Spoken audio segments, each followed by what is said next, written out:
What is up, everybody? It is I, Ronin, and today I'm coming at you with learning how to play for Souten.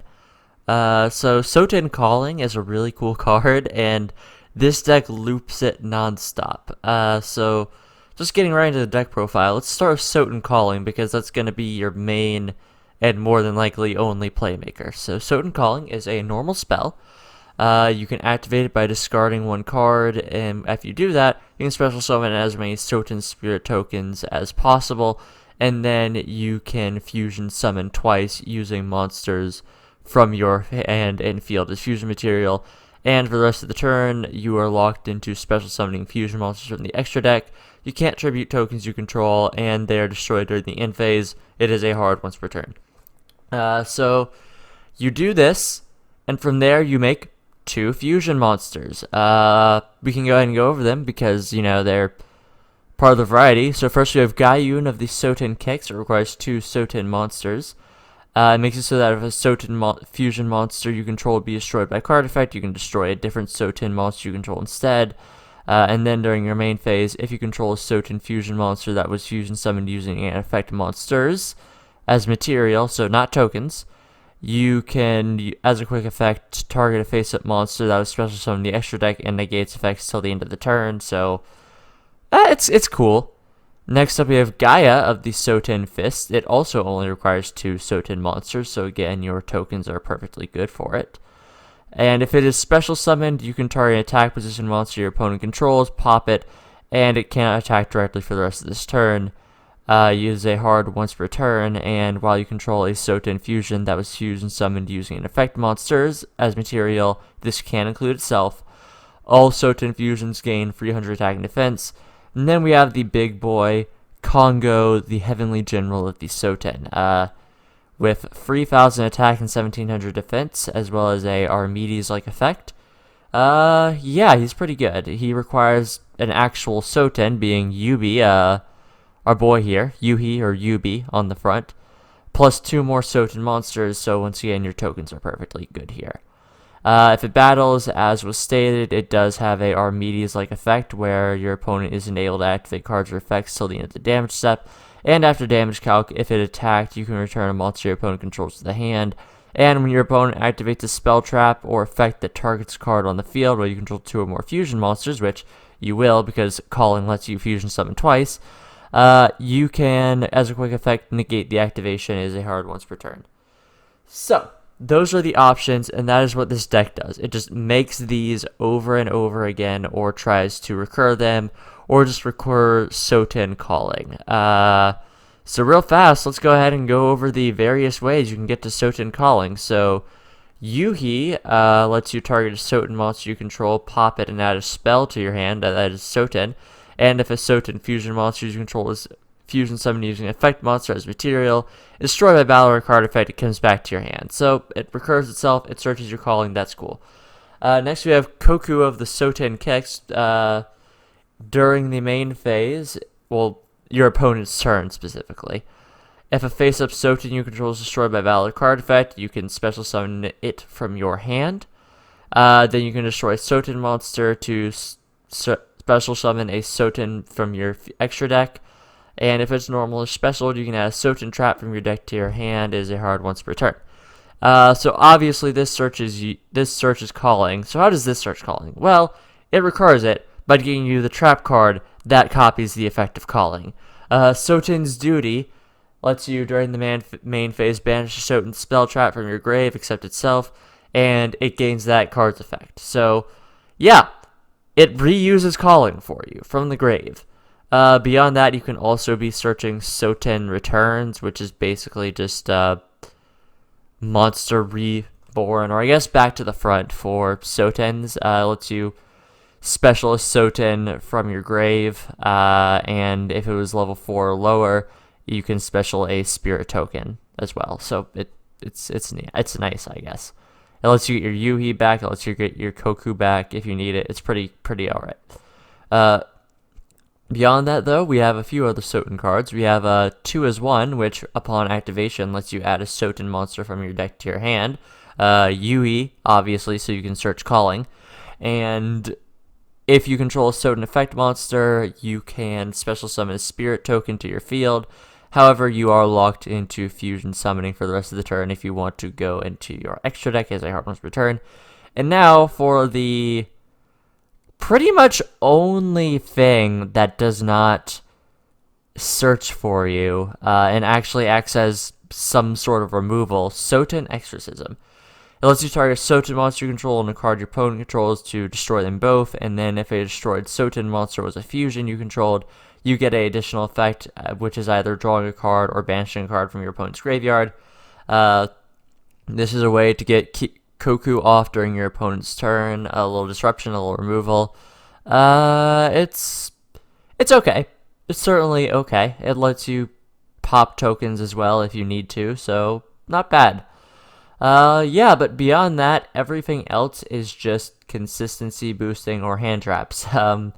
Free Ash because Ash is good. Free Valor because Valor is good. Free Imperm because Imperm is good.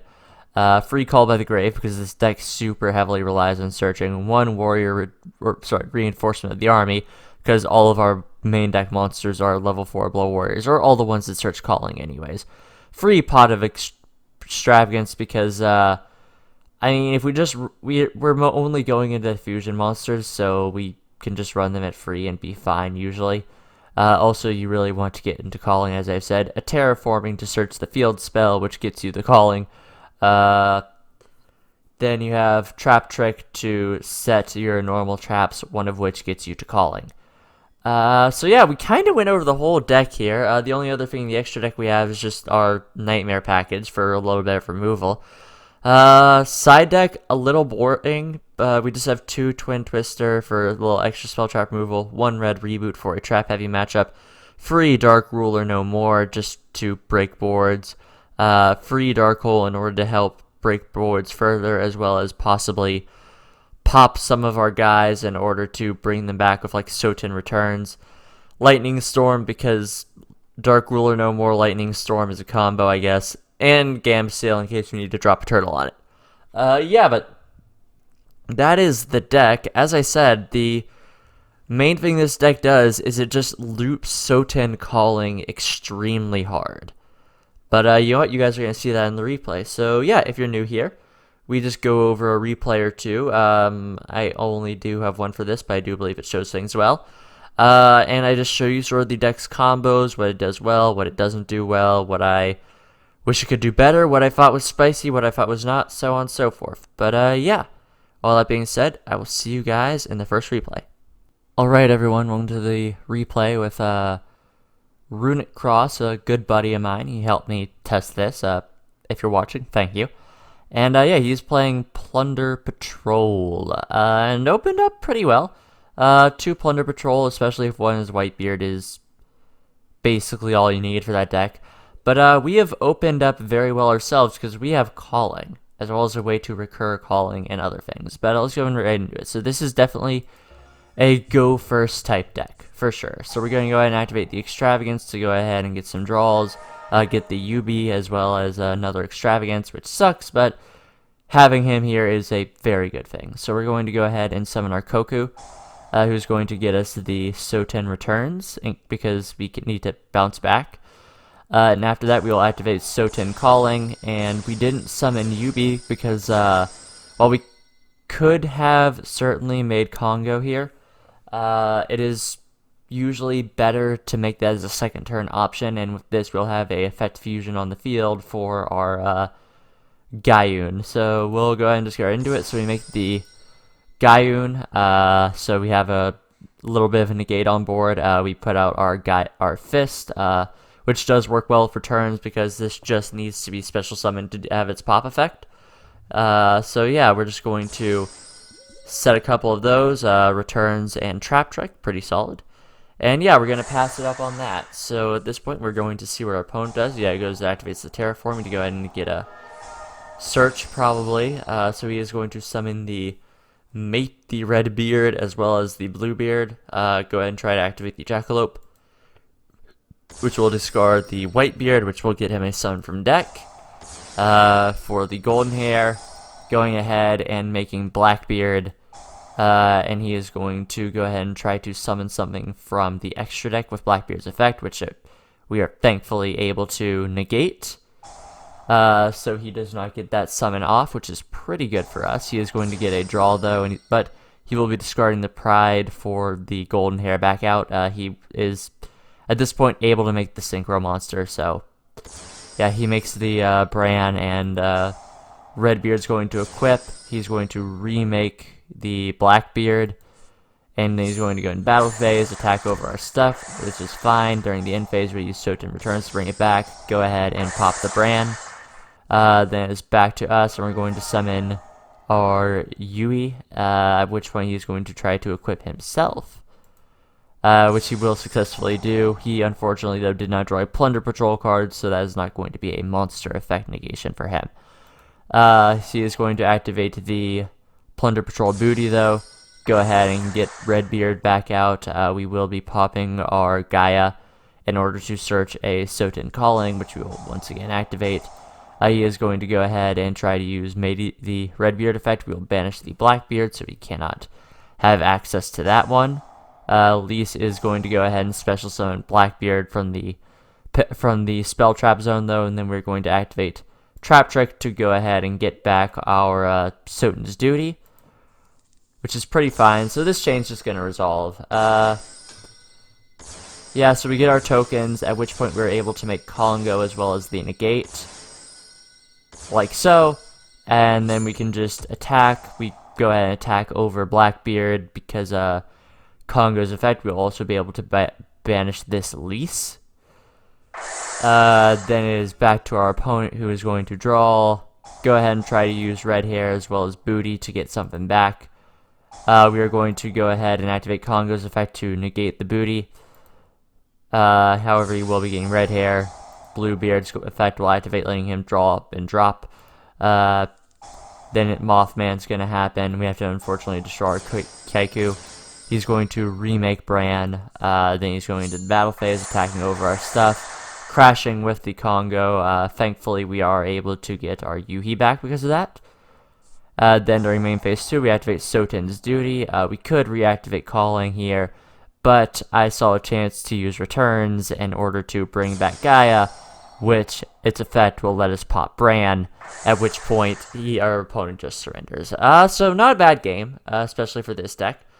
Like I said, though, a big part of this deck is just using Calling and just sort of bouncing back from there. That's this deck's biggest strength, in all honesty. It's just sheer ability to sort of recover its board it's honestly extremely impressive.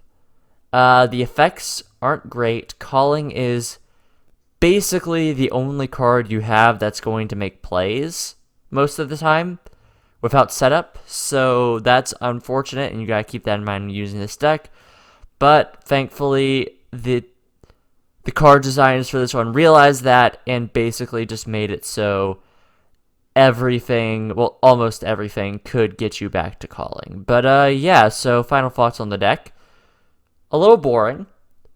I do like sort of the theming and the resilience it has, but at the end of the day, Calling is just such a good card, it would be impossible to do anything with a build that doesn't use it, and it's really the deck's only strategy. But yeah, let me know what you guys think of the deck. Was I doing anything wrong, right, etc., so forth? Any cool plays that I possibly missed? Any interesting little moves I could have done, and anything I could do to make this a little more interesting? I want to hear from you guys. But yeah, that being said, like if you liked, comment if you have something to say, and subscribe if you want some more. This has been Ronin, signing off.